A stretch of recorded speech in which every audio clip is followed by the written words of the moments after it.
आश्रय कैसे पुष्ट होगा? बहुत ध्यान से सुनिए। यदि आप किसी परिस्त्री गमन, बहुत शास्त्रों में बार बार आता है तो आप मान लीजिए बात, अगर आप परिस्त्री गमन करते हैं तो फिर केवल बातें बना लीजिए, बात समझ में नहीं आएगी आपको, यह अध्यात्म समझ में नहीं आएगा, ऐसे उड़ जाएगा, पकड़ में ही नहीं आएगा। ना स्त्री प्रसंगी, स्त्री प्रसंगी आप तो परिस्त्री गमन नहीं करते, पर जिसको मित्र बनाए हुए हैं वो व्यभिचारी परिस्त्री गमन करने वाला है, तो उसके संग से आपका हृदय मलिन हो जाएगा। श्री शौभरी जी महाराज, संगम त्यजेत मिथुन व्रति नाम मुमुक्षु सर्वात्मना न विसजेत बहिरिंद्रियाणि। ऐ मुमुक्षु, संसार सागर से मुक्त होने की इच्छा रखने वाले उपासक, संगम त्यजेत, संग का त्याग कर दो। इनके जो केवल मैथुन सुख को ही परम सुख माने हुए हैं। संगम त्यजेत मिथुन व्रति नाम मुमुक्षु। आप इस संसार से मुक्त होना चाहते हैं तो ऐसे लोगों का संग भी त्याग कर दें। ना स्त्री प्रसंगी मिलत यत, तो इदम स्थान आश्रित्य। कैसे हम आश्रय लें, कैसे हम मान लें कि हम प्रिया प्रीतम के हो गए? ऐसे मानो, ऐसे चलोगे तो तुम्हारा हृदय स्वीकार कर लेगा। तुम अगर गंदे आचरण करोगे तो केवल बातें रहेंगी, हृदय स्वीकृत नहीं होगा प्रिया प्रीतम के चरणारविंद की शरणागति से, तो फिर निर्भय, निश्चिंतता, निश्शोकता आ ही नहीं सकती। अगर नहीं आ रही तो आप में कहीं ऐसी त्रुटियां हैं, उनको सुधारिए। श्रीपाद कह रहे हैं सर्वम द्वंद्वातीतोत्र। ये जो प्रिया प्रीतम के चरणारविंद की निश्चिंत बेपरवाह करने वाली स्थिति है, ये आती है द्वंद्वातीत होने पर। द्वंद्व, शत्रु मित्र, मान अपमान, निंदा स्तुति, हर्ष शोक, जय पराजय, ये सब द्वंद्व के अंतर्गत आते हैं, जन्म मृत्यु आदि। अगर आप श्री वृंदावन का आश्रय लेकर ये सावधानी करते हैं कि अपने चित्त से चिंतन राधा राधा राधा, कोई पद गायन, वृंदावन की परिक्रमा का चिंतन, यमुना जी का चिंतन, सत्संग का चिंतन, रसिकों का चिंतन, यहां की किसी एक लता को अपने नेत्र में बैठा लो, रोज उसको प्रणाम करो, मन से आलिंगन करो, दर्शन करो, कहीं भी हो, एक लता आपको प्रिया प्रीतम की प्राप्ति करा देगी। वृंदावन की लता सम कोटि कल्प तरुणाई। बड़े भाग्य, अहो भाग्य। बात मान लो, बस सच्ची बताना, आपका चित्त संसार का चिंतन करता है या प्रभु का? सच्ची बताना। अपने तो घर के ऐसे पूछा, उनका संसार का, तो हम खोपड़ी के बल खड़े होकर समझाएं तो भी समझ में नहीं आएगा आपकी। क्यों नहीं समझ में? चित्त का चिंतन संसार का हो रहा है, तुम भगवान को कैसे जान जाओगे? संसार के चिंतन से रहित जो चित्त होता है उसको जानना नहीं पड़ता, भगवान खुद परिचय दे देते हैं। सोई जाने जेहि देहु जनाई। भगवान क्या हैं, भगवान कैसे हैं, भगवान का कैसा ये संसार रूप है, भगवान की कैसी दिव्य लीला है, ये सब स्वयं जगत गुरु भगवान आपके हृदय में बता देंगे। आपका कार्य है एकमात्र भगवान की आज्ञा पालन करना। भगवान की आज्ञा है मेरा अनन्य चिंतन तुम करो और बेपरवाह हो जाओ।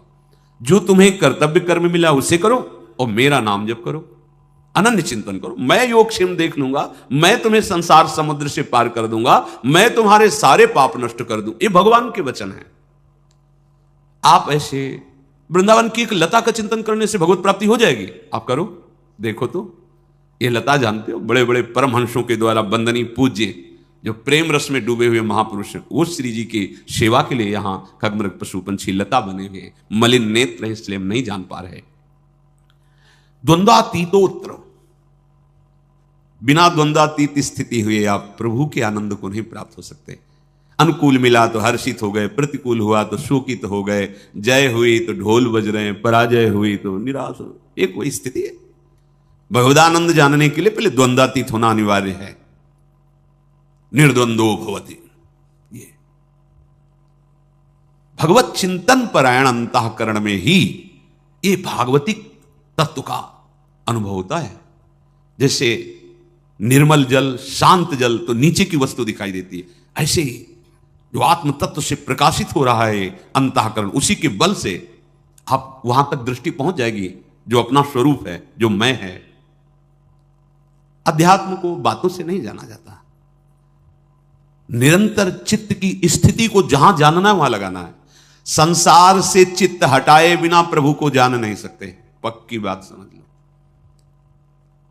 फिर जानना नहीं पड़ेगा, वो तुम्हारे हृदय में बैठे मिलेंगे। जा ही न चाही कबों कछ, क्योंकि चाह ही चिंतन कराती है संसार का। जब कोई चाह ही नहीं, चिंतन ही नहीं संसार का, न सोचती न कांक्षती, तो ब्रह्मभूता ब्रह्मभूत हो गए। प्रसन्न आत्मा, अखंड प्रसन्नता जागृत हो गई। कंदादि भीर पर वशई कल्पयन देह वृत्तिम, निरपेक्ष भाव से शरीर से भी रहेंगे, इसकी भी कोई परवाह नहीं। चित्त से तभी चिंतन अखंड बनेगा। देह चिंतन, देह के निर्वाह का चिंतन आराध्य देव पर। जो हमें उपासना या कर्म कर्तव्य मिला है उसे दृढ़ता पूर्वक करते हुए भगवत स्मरण परायण, जो मिल जाए भगवत इच्छा से देह पालन हेतु, वो वस्त्र वो भोजन, विलासिता का भाव अंदर नहीं होना चाहिए, जैसे प्रभु रखें। तो अत्युज्वल भाव आपके हृदय में प्रकाशित हो जाएगा। एक एक शब्द समझो। अगर आप ऐसे चलोगे तो भावे नात्युज्वले नात्मनि मधुरतरे निस्य राधा पदाब्ज। जिसकी चाह है वो बात बन गई। कैसे बनेगी? किसी भी स्त्री की तरफ काम भाव से मत देखो, चरणों की तरफ देखो, निकल जाओ। ज्यादा मनमानी करोगे तो ये जीवन व्यर्थ चला जाएगा। ऐसे लोगों की संगोष्ठी में मत बैठो जो वासना को जगाते हैं और वासना को बढ़ाते हैं। श्रीधाम वृंदावन का आश्रय लेकर रसिकों की बताई पद्धति से उपासना, तो अपने आप द्वंद्वातीत होते चले जाएंगे, क्योंकि उपासना आपको सहनशीलता प्रदान करेगी। सहनशील व्यथित नहीं होता, बहुत संपत्ति आ जाए तो भी उदासीन रहता है। जाना है यार, कुछ नहीं जाएगा, क्यों फूल रहे हो? सब कुछ नष्ट हो गया, जाना है, क्यों शोक कर रहे हो, क्यों भूल रहे हो? अपने पास तो अक्षुण्ण संपत्ति है, अविनाशी सी श्यामा श्याम, क्यों शोक करते हो? यहां सब कुछ जाना है। इतना सुंदर विवेक रहता है कि सहनशील महात्मा द्वंद्वातीत हो जाता है। चाहे कोई गृहस्थ में हो चाहे विरक्त में हो, महात्मा एक स्थिति है का नाम है। जो महात्मा है वो एक स्थिति है, साधुता एक स्थिति का नाम है। जैसे प्रधानमंत्री एक पद है, ऐसे साधुता एक स्थिति का नाम है, वेश मात्र को नहीं। स्थिति जहां कहीं साधु का वर्णन होगा वहां लक्षणों का वर्णन, स्थिति का वर्णन पाया गया है। ये तो आचार्य परंपरा से वेश दिया गया है। वेश है, स्थिति नहीं तो अधूरा। बिन विवेक वैराग्य भक्ति बिन सत्य नये को मानो, भगवत विमुख कपट चतुराई सो पाखंड नहीं जानो, भगवत ऋषि महाराज कह रहे। अगर वेश है और उद्देश्य भी पक्का है तो सोने में सुगंध मानो, फिर क्या कहना है? फिर तो सतरति सतरति सा लोकांतार्यति मम भक्ति युक्तो भुवनम पुनात। लोक के लोक पावन करने की सामर्थ्य महात्मा रखता है। हम देह को बहुत दुलार करते हैं, इसी के भरण पोषण में, इसी की चिंता में। देख लो, आप देखो, इसी की चिंता में, इसी के भोगों में, इसी के संग्रह में, तभी हम द्वंद्वों पर विजय प्राप्त नहीं कर पाते। यदि हम भगवत चिंतन परायण हो तो इतना सुंदर विवेक जागृत हो जाता है। हर द्वंद्व में वो सम रहता है, स्तुति में, प्रशंसा में, निंदा में, अपमान में, चाहे जैसी परिस्थिति हो, इतना सुंदर विवेक रहता है। वो अपने को बचा लेता है, उसमें फंसने नहीं देता। तो क्या स्थिति आती है? ऐसे उपासक बोले अत्युज्वल, मधुर से मधुर, चित्त में श्री राधा चरणारविंद का प्रकाश, ये परम लाभ। यत पाद पद्म नक्षचंद्र मणि छटाया, ऐसी अद्भुत छटा प्रेम की विकलता आ जाए तो द्वंद्वम वृंदावनांतरगमय दिन निशा नित्य तन्नाम जापी। आहा, श्रीपाद कह रहे हैं यदि आप, अब देखो जो ऊपर बताया कि इस पर आपको सावधान रहना है, तो इस पर हमारे पास बल नहीं है कि हम रोक सके। तो कह रहे हैं नित्य निरंतर तन नाम, उनका नाम जप करो। किनका? जिनका वृंदावन है, राधा राधा राधा। द्वंद्वम वृंदावनांतरगमय दिन निशा नित्यम तन नाम जापी। क्या परेशानी? राधा राधा राधा राधा। ना तो पवित्रता का कोई, ना कोई ऐसा कि इस समय नहीं, इस समय हर समय। श्रीपाद के दिन निशा, रात दिन, नित्यम तन नाम जापी। जो तन नाम जापी है वो न स्त्री प्रसंगी मिलती, यद इदम स्थानमाश्रित सर्व, वो साध्य साधन से, वो काल के भय से, तीनों तापों के भय से, पाप पुण्य के बंधन से, हृदय के अंधकार का नाश करके दिव्य ज्ञान प्रकाशित, समस्त द्वंद्वों पर विजय, ये सब प्राप्त हो जाता है।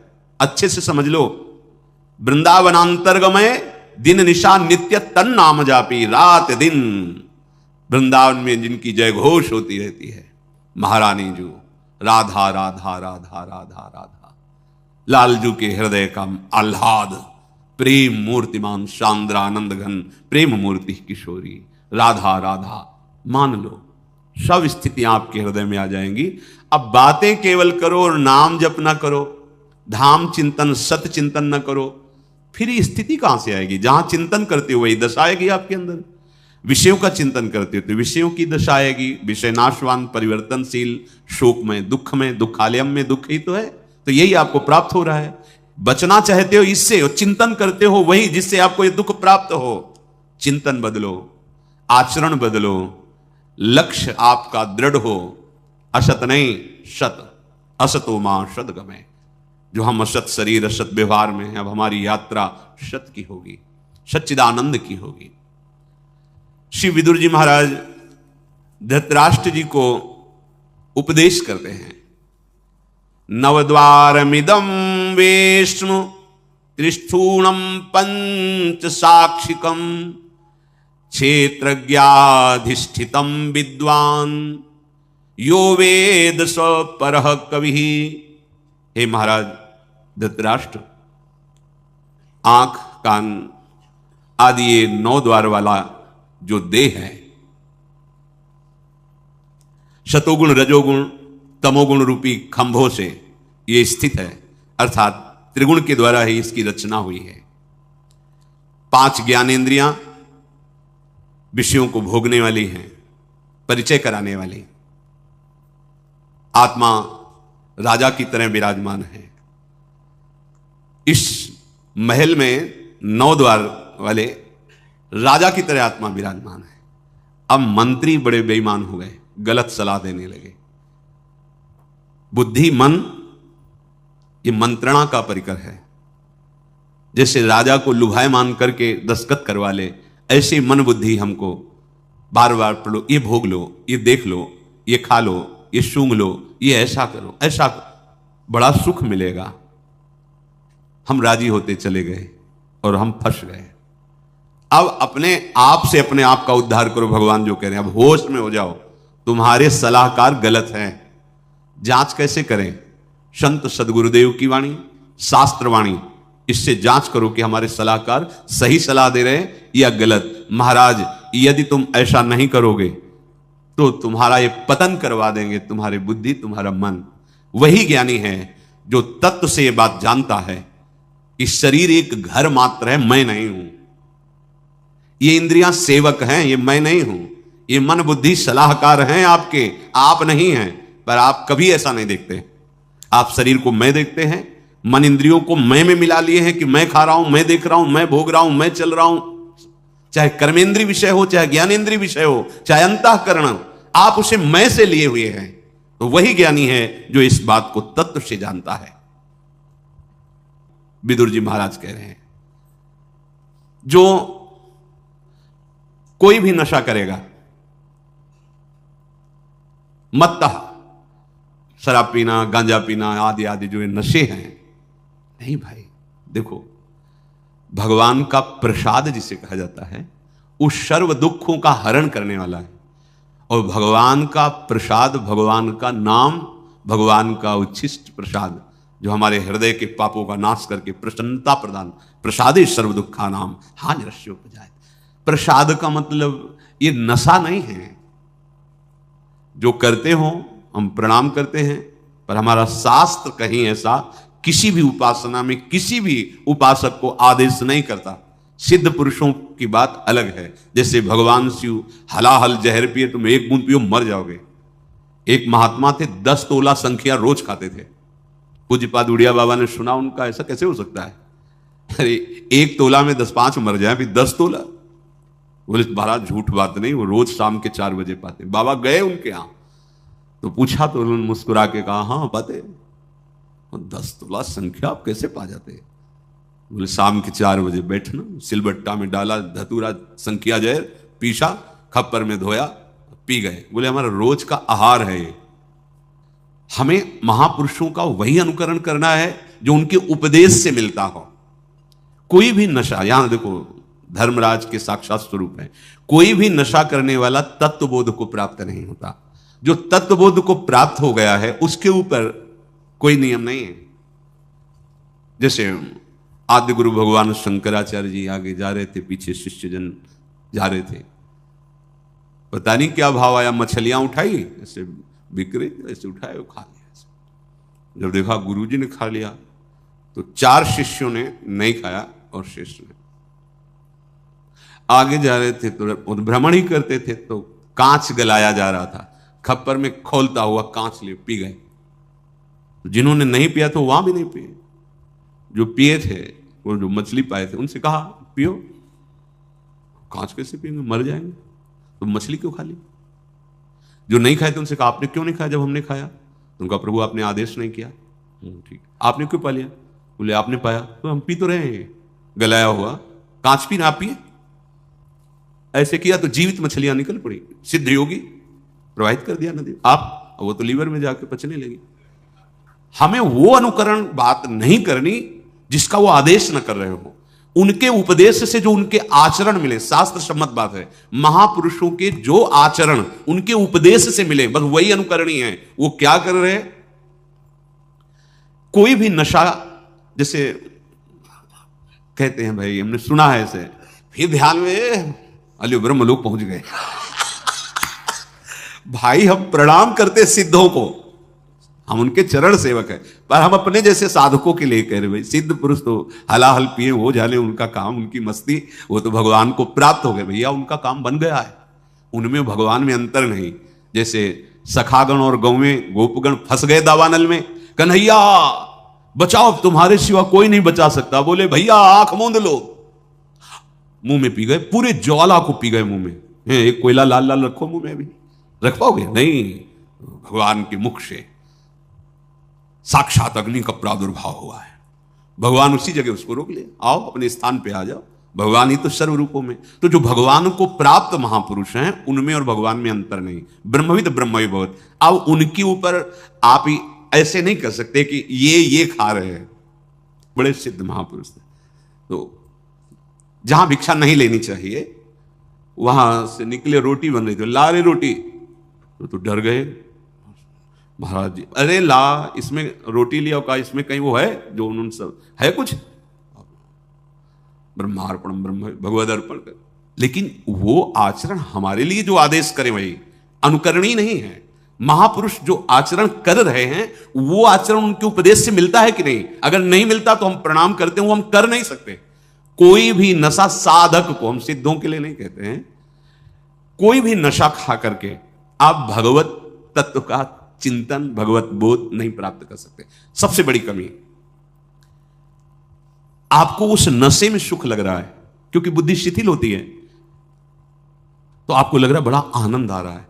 आपको भजन से सिद्धि प्राप्त करनी है, भजन से इंद्रियों को शिथिल कर देना है, भजन से मन को निसंकल्प कर देना है, भजन के सिवा कोई चाह नहीं रह जाए। अगर आप 4 बजे भांग पाते हो ना, फिर आप देखिएगा 4 बजे केवल भांगई का ध्यान होगा, सब ध्यान हट जाएगा, लगेगा कि कैसे मिले, कैसे। कोई भी नशा नहीं, भगवत प्राप्ति हमारा लक्ष्य है, इसलिए कोई नशा नहीं। जब तक तन्मयता भजन की, तब तक जीवन की सार्थकता क्या रही। और सच्ची बात, जो हमारा मन मलिन है, जब उसे भगवत चिंतन में लगाते हैं तो एक जलन पैदा होती, आग। जैसे आग से स्वर्ण तेजस्वी होता है, मल नष्ट होता है, ऐसे ही मन जो हमारा पतित हो चुका है, वो उच्च अवस्था को पहुंचने के लिए भजन के बल से जब चढ़ता है तो वो निर्मल होता है। उस जो ताप प्रकट होता है वो पाप को जलाता है, हम सह नहीं पाते। नहीं, मना कर रहे हैं।